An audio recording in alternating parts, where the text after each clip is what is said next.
This my family home.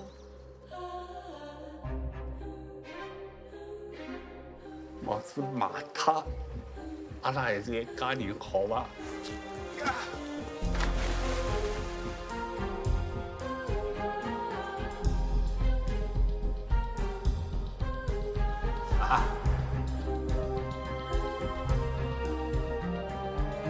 的情况跟你不一样。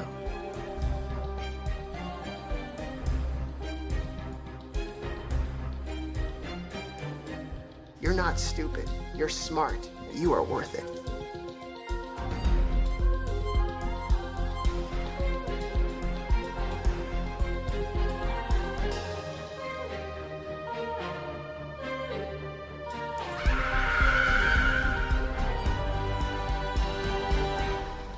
Hello and welcome to this What Do You Want to Watch Spoilercast for Cathy Yan's debut feature film, Dead Pigs. I'm actually hopefully joining me today, Dylan Blight. Excited to be here and talk about this movie that took 3 years to release. That's fine. Yeah. Alright, please be aware that we will be freely discussing anything and everything about the plot, themes, and ending of the film, so if you haven't watched it, come back later. You can find the film on Mubi. You can get a 7-day free trial, so you can watch that. There's a bunch of other interesting stuff on that service. So yeah, with that, all that said, let's jump into our discussion of Dead Pigs. Directed by Cathy Yan, written by Cathy Yan, starring Vivian Wu, Yao Yang, Mason Lee, Meng Lee, and David Rysdahl. A bumbling pig farmer, a feisty salon owner, a sensitive busboy, an expat architect, a disenchanted rich girl converge and collide as thousands of dead pigs float down the river towards a rapidly modernizing Shanghai, China. Dylan, this one has been on our radar for a while. I think, obviously, Cathy Yan, after this, did Birds of Prey and the Emancipation of Harley Quinn. Fantabulous.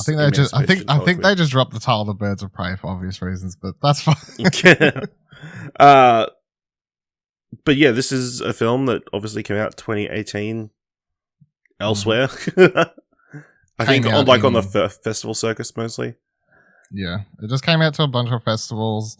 But I just looked it up before. Apparently, it got a mainland China release in mid 2019, and then other than that was and film festivals, it never got any wide release anywhere. And now it's got a wide release in US, UK, Australia, wherever else via Mubi. Good job, Mubi. Yeah. So yeah, we both quite liked Birds of Prey, so we were both keen to check out this first feature. What did you think of Dead Pigs? This was really, really good. I loved it. It was good shit. I think the thing about watching this so close, or not even, well, Birds of Prey was last year, I suppose. So yeah, sort of close. You can obviously see how and why she got hired to do, Cathy Yan got hired to do Birds of Prey based upon this movie. Like, this movie just has a lot of style and character to the city. It has a lot of characters that are in different places that sort of converge, by the end of the movie. It's got jokes, humor, like it's all thematically even. There's degrees of same sorts of things, so you can see how it all lines up. And I guess the humor as well. I thought the humor in this movie was, it's like, obviously it's dealing with a lot of serious subject matter and like a true story. It's funny. The true story is kind of not even the main point. It's just sort of the backing to tell these character stories. But as soon as the movie started, I was like, I'm kind of enjoying this, kind of enjoying this. And the moment I was like, I'm going to like this movie is the second where, what's the pig farmer dude's name? Old Wang. Old Wang, yeah, sure. When he's driving his motorbike or whatever, and that kid at the start like rams into him, and his little Jeep or whatever, and he's just straight away like, "What are you doing?" I'm like, I'm gonna like this movie. This is, I'm already on board. So, yeah, I really, really enjoyed it. Okay, I liked it. I don't think I enjoyed it as much as you. I don't know. Yeah, it just kind of, it was fine. I mean, it's very stylish. Good performances. I don't know if the humor worked for me, but quite an interesting. I read the description of the film, this wasn't exactly what I was expecting. I was expecting more of like an in-depth look as to why these pig farmers were dumping pigs in in the river. But goes in all kinds of odd tangents. But yeah, I liked it. I don't love it as clearly as you do. I think, but that's the thing. I feel like maybe if you go into the movie, and I mean, it's the movie's own fault because it's titled Dead Pigs and the synopsis says it's about this, true story. People dumping pigs into the river and they end up finding 17,000, 18,000 or whatever it is. So if you don't know anything about that, which neither of us did, you kind of go into the movie and you're like, okay, I want to learn more about that. But this movie doesn't really care to tell you that story. Like the fact that by the time you get to the end of it, sort of just quickly glossed over, like, oh yeah, that guy was arrested, the corporation was behind it all, blah, blah, blah, blah. I mean, I didn't mind that because I just got so enamored with the key cast. Like I loved all of the characters and the stories they were going through. And I guess by the time I reached the end of the movie, I understood that this was not, the movie was just centered around this event. See, to me, this movie is comparable to, those sorts of movies like Crash and like Munich or whatever, like where it's like, a big event and like you have all these converging storylines. Yeah, it's like, it's kind of like that where the event is the dead pigs and whatever. Like, of course, they're all a family or whatever. Well, nearly all the characters that we follow are a family, but it's like all interconnected that way. And yeah, I found the character stories interesting enough to not get too annoyed about not learning more about it. Maybe another film one day could be made that's actually just focused on. Well, I think they did tackle exactly what happened. I don't know if that's exactly why those pigs died, but I think it's not exactly the most riveting story anyway. So I think probably they tackled it as interestingly as she could. Well, it boils it down straight up. It's just like, Nick would like this movie, I feel, if he actually watched it, because basically this movie is like, fuck capitalism to a degree. Like, I mean, if you boil down why the pigs died and everything straight away, it's like, well, they were trying to kill off all the pigs to get out the farmers so they can knock down their houses so they can build a giant fucking shopping mall or whatever. It is straight up just big corporations trying to literally tear down the little people to make more money. Like, that is the front hour of it. And the fact that it involves pigs, which, often it's like, the grubby little poor people are the pigs of the world. Like, it all sort of just ties together thematically to a degree. And then I think when you and that's like the core family cast, and then when you add in the element of the American dude who's kind of faking it till he can make it to a degree, he was also quite interesting. And then you've got the son's girlfriend or love interest, I guess, friend, like she's also just this also differing point of view of, well, what if you have everything and like what's that do to you when your life is just sort of floating along and you don't really have any friends and whatever else. So yeah, I felt like for me that was what the storyline that was most interesting to me. The one the romance. Yeah. I thought that was well developed and well told over the journey. Yeah, which storyline which character struck out to you the most? I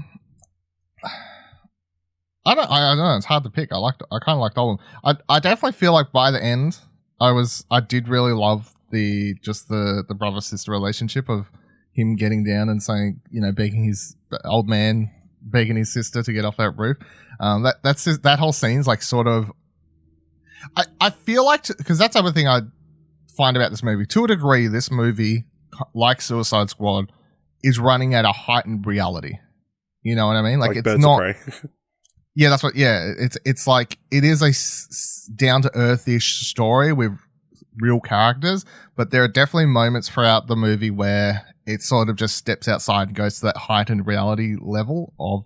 And that last scene, I feel like would work for a lot of people, and it worked for me, and a lot of people, yes. And turn off a lot of people. I thought it was great. I thought, for me, the emotional stuff that's supposed to be there between the brother actually begging his sister and all that sort of stuff, it worked for me. But then also the second it sort of broke into silliness, I was still just like, oh, this is fun. This is when his son from the city suddenly shows up after being in hospital. after being seen in news report like 5 minutes before. Yeah, I see stuff like that. I just go, for all we know, that scene, like, you take it literally that because we've seen the scene before, that it's supposed to be taking place at roughly the same time, when you can easily just go, well, that was actually like 12 hours prior, and by the time we cut to the scene with his auntie, that could have been, the next day. Like, you don't have to take time literally scene to scene, even if it makes it seem like it is, I guess. But no, I thought that was great. And to a degree, they were probably my favorite two characters, simply because they were so they were the most over the top, full of personality in the movie. The old man and whatever her name is, Cathy. What is her name? No. Candy Wang. Candy. Yep. Candy. Those two, were just completely over the top and were great. Even with her much like Birds of Prey, I guess, to a degree, Candy seemed to be very much like wears her personality on her sleeves, literally. Like, I think she had like 50 different costumes throughout the entirety of the movie, So I could kind of see that as well. But no, they were great. I did enjoy what is the song's name? Wang, just Wang's story with the romance of, what's her name? Daya. Daya? Okay. That was good. That was interesting, and that's definitely the most down to earth, I guess, storyline, like, and the more gritty, realistic one, which I also think thematically was sort of done on purpose, because they're the ones in the, the big city, the grimy life of the city. It's like dead serious in there, and then out on the outskirts in the village, it's like shit's going crazy out there. Like, no one knows what the hell's going on. So I think that was kind of done on purpose. But again, like, you have a lot going on there as well that I found super interesting. The fact, like, his relationship with his father, and how, like, sort of obviously disconnected and messed up that is, the fact that he's been lying for so long, saying he's like some rich businessman or whatever, like, he's putting on a suit to come visit him at dinner, and then the way he reacts when his father finds out, and how it, like, sort of breaks him. But it doesn't break him to a point that he's like, fuck you, Dad, I'll never help you out again. The fact that he then rides around on his bike, just trying to make the money off people faking these injuries, reminding me of, like, Jimmy McGill out of fucking Better Call Saul. But Slippin' Jimmy he was doing some Slippin' Jimmies. So that was all interesting, the fact that he was willing to do that to try and help out his dad, even after all that. I'm like, oh, there's a lot going on there. There's many layers to the characters in it. In a way, this film's biggest fault is there's just a lot. Like, not only is there a lot of characters and a lot of storylines, even if you, like, start boiling down the characters, there's so much written into each character that they never fully get to develop on, I guess, is the one negative I had for it, as much as I like the movie. Yeah, definitely, because especially kind of the ending, it didn't quite ring true. Like, Zaya, like, packing up and leaving. I guess she's going to the US to chase her dancing dreams. I believe that's what. And then Wang Zhen is practicing English so he can go to America as well. I don't know. I think that's what. Yeah. It's kind of super vague. Those kind of things. Again, the stuff with the American architect, fucking weird. Well, he was a failed architect who kind of was. I think that's what it was. Like, he was. I think he was just straight up lying to a degree about his ability and whatever, and somehow he got that job, which then works out perfectly when what's her face, Zazie Bates character. Such a weird casting. I don't know. Well, this is what I look. So I look up. I'm looking at the year this is made and, like, whatever else. I'm like, this is prior to her. This is like maybe. So she's in Atlanta.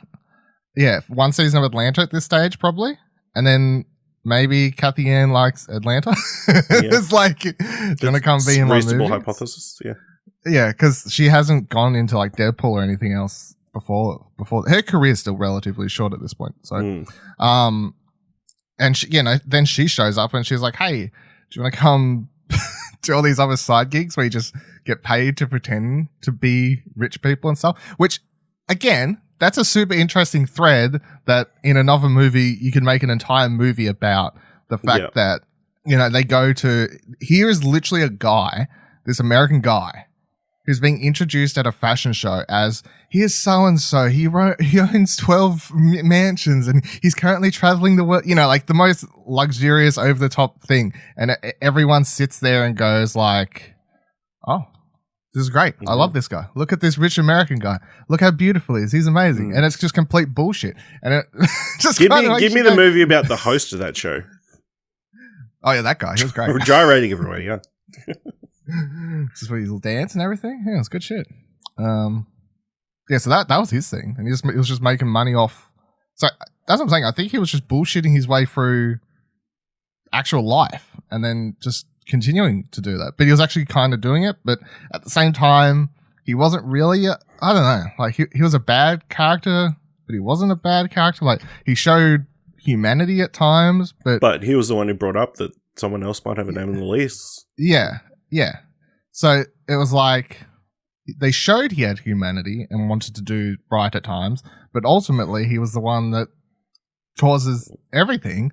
And then after causing all the problems, he's the one trying to stop the fucking truck from tearing down the building and tearing down her home and all that. By then, I'm like, dude, you caused this. What did you think was going to happen? Come on. Yeah.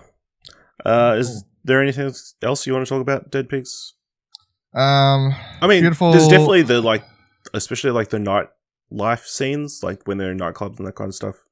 That lighting and that very reminiscent of the stuff in Birds of Prey. Well, this is it's a very neon movie, yeah. And it made me wonder. And I did some googling, and from all accounts, that's just how China is, I guess. But it just had me thinking, because it does show China as the city, I guess, wherever they actually Shanghai, shot. Shanghai, I presume, yeah. They shot in Shanghai, so yeah. They show Shanghai to be, very neon lit city and everything else like that. And I was like, this is very cool, very pretty. There's especially that scene early in the movie, with the rich girl. She's on the balcony, and you can just see the city skylights and all that sort of stuff. And it definitely does stand out when you're used to watching movies set in America, especially big city stuff where primarily they're set in New York.